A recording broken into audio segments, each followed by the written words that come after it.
Aydlett with your work week weather forecast. Good morning, Landon. Good to see you're still Good on morning. Happy Guam Easter. and not I am moving. still here. You totally got me. Oh, that was a good one last week, wasn't It was good. I really it? thought you were And you yeah, were leaving, and I had put it in our chat for the link, and I was like, oh my gosh, Landon is leaving. And then of course Jason's like, yeah, oh, for April Fools. yeah, April Fools. So yeah, for everybody that doesn't know what we're talking about, I put a little post on my Facebook page last week that I was accepting a job to run the National Weather Service Office of Inclement and Ridiculous Weather. And so it was the perfect job. And it was my lifelong dream for 2 weeks since I made it up that morning. So yeah, there we go. So long story short, I'm here to stay for a little while longer at least. All No right. move to Washington for me.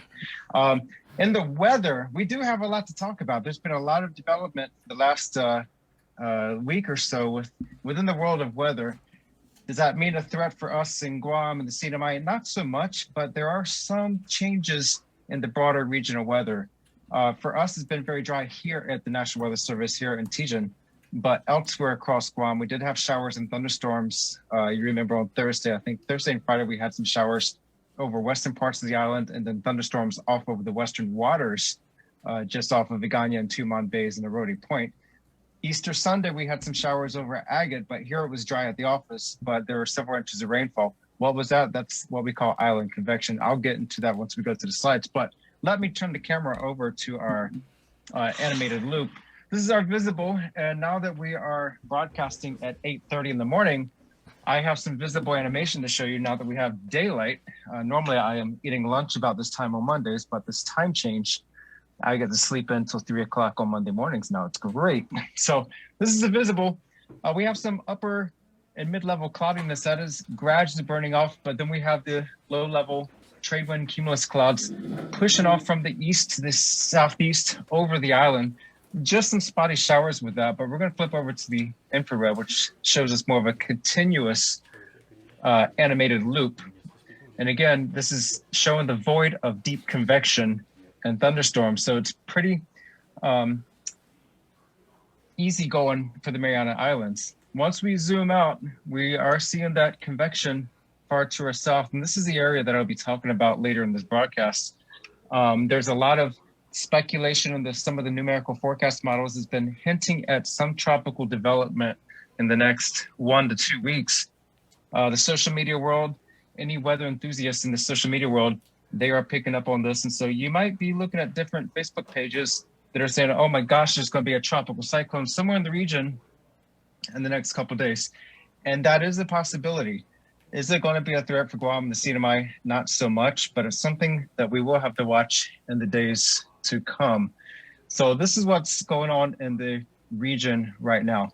Not so bad for us. Light winds. This would be kind of a island convective possibility in the next week or so with our light winds, but then the tropics could get a little bit active.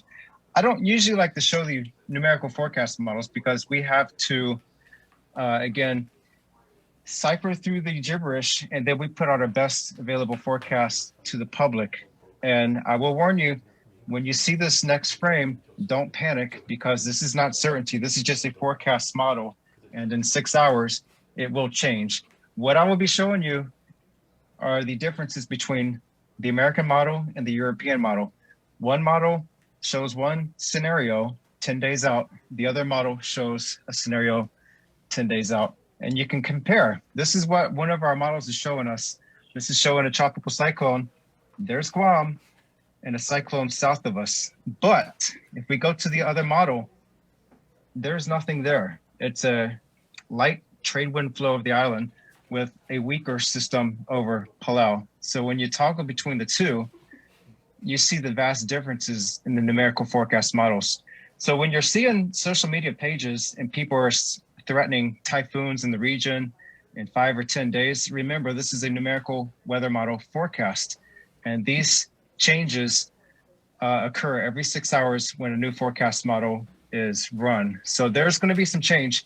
And again, both of these frames are showing a 10-day scenario. So a lot of time for things to modify. Going back to the satellite, the Joint Typhoon Warning Center does not have an invest on this area, but there is a weak circulation there. Currently no invest, but it's a weak circulation. It's going to take us time to get it back together. It's a matter of if, not so much when. Once we start seeing some consolidation, then we'll have a better feel about the timeline and where it's going to track. But for us in Guam, not so much a threat. So Jason, go ahead and cue up the slides, and we're going to start going through the current forecast scenario. So for the headlines, there is a moderate risk of rip currents. That's standard for this time of the year with the east trade wind swell. The Guam fire danger remains high as our rainfall remains minimal, but that's average for this time of the year. Currently, Saipan and Tinian, they remain in moderate drought with wetter conditions here in Guam and Rota. For Micronesia, no alerts at the time. Extreme drought remains for the Northern Marshall Islands. Kapinga Maringi did receive much needed rainfall in the last couple of weeks, so their drought conditions improved. So that's good news for them, and moderate drought for Kwajalein. So the next slide, the current conditions, we are currently at about 80 degrees, east to southeast winds at 5 to 10 miles per hour. We're not going to see much change in the winds in the next several days to a week. So that's going to keep our slight chance for island convection to pop up over the island. I'll get more into that in the next couple of frames. Partly to mostly cloudy skies with a few light showers. Not that bad. Those mid and upper level clouds are starting to burn off. Current temperature 79 degrees. Rainfall, we had no rainfall here at the office yesterday, but some of our rain gauges showed upwards of 2 to 3 inches of rain along western Guam, particularly near Agate. So that was part of the island convection, some of the flare-ups on the western side of the island. Rainfall since April 1st, above normal, and since January 1st, 8.7 inches when we're normally about 12.6 inches. So we're a little bit below for the year. The next slide, this is what I want to get into about the island convection. What do we mean by island convection? In the daytime, the land warms up faster than the air. So if you see the top left corner picture, you see that warm air rising over the land. That builds the clouds. And with enough growth, development, and moisture in the atmosphere, that can result in rainfall, heavy rainfall, and showers and thunderstorms. This is what can cause those flash flood conditions along the hiking trails, creeks, and rivers in central and southern Guam that catch people by surprise. At nighttime, that pattern reverses. And again, this is typically in a light wind scenario. So you have a land breeze at night, the sea breeze at the daytime, and that's where you have your development over the island. So when we have light winds or no winds at all, especially in the coming months, this is what we have to be aware of. And how do you tell when this is happening? Well, you see the dark, low cloud bases with a tall vertical column of clouds on top of that. Once I start putting out the showers, that's where you can have some problems under that cloud base. And it can be bone dry and sunny at one location, but 2 miles down the street, heavy rainfall, you can get anywhere from 1 to 4 inches of rain in a short period of time. So that's what we have to watch out for the next several months. The next slide that shows different wind scenarios. So if we have a light east wind, that development will be typically over western Guam, the western coastal waters, including Aroti Point, Navy Base Guam, off of Tuman Bay and Agana Bay. With a light southwest wind, this is typical of a light monsoonal pattern. You can get those developments over the island and then up towards Anderson, Jigo, and towards the Rota Channel. And then for the light and variable wind patterns, those winds will come light from across all over the island, onshore, and you get that developed right over the spine of the island. That's where you have your showers and thunderstorms and a really good chance for flash flooding potential. Again, this is not a 100% chance in these wind conditions because you need other factors in place, whether you have vertical wind shear, change in wind speed and direction aloft, and you also need that moisture content. So right now, the next slide shows the winds over the ocean surface. We do have about 10 knots of wind over the coastal waters and east of us, lighter winds to our north. And that little black box around Guam and Sinai, that's just showing where we are. It's not, oh my gosh, we got a box around us. That means something's going on. No, I'm just depicting where we are.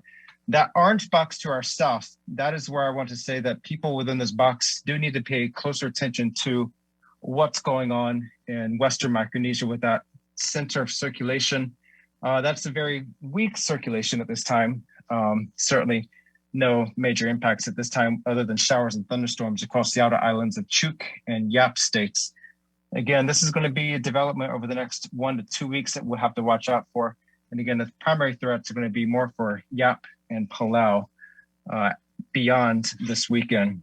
So something to watch, but not be concerned about. The next slide that shows the Joint Typhoon Warning Center active storms page. No suspect areas in the Western Pacific at this time.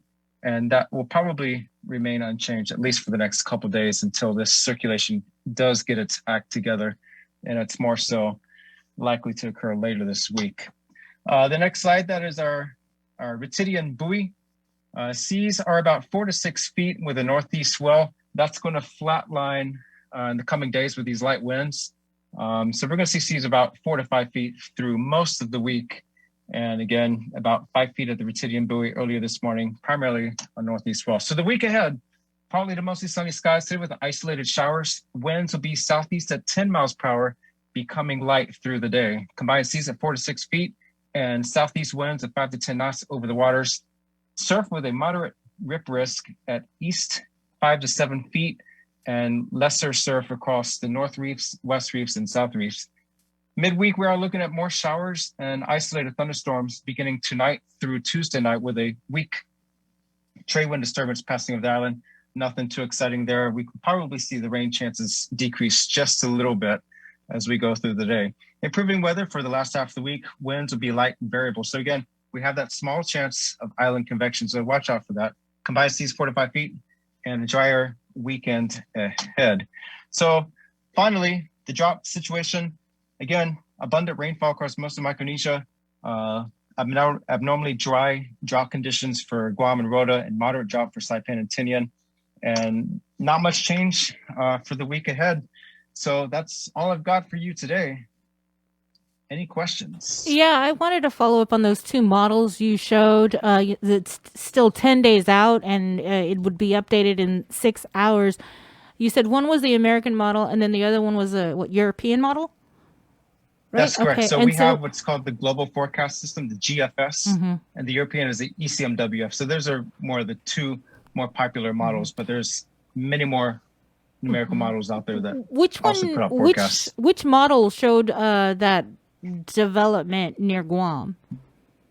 Yeah, that was the American model that shows that development. And the thing to know is some models handle different situations differently from others. And the American model is notorious for spinning things up more aggressively. And that's what we're seeing right here in the numerical forecast. So we have to take that into account. Okay. And that's why we like to counter any kind of information going on social media from other pages and other people, is they see this in the model and say, oh, this is going to happen in 5 or 10 days. But that's just the way one model handles a situation. So even though we're seeing that in this forecast model right now, that's not necessarily going to be what pans out in the future.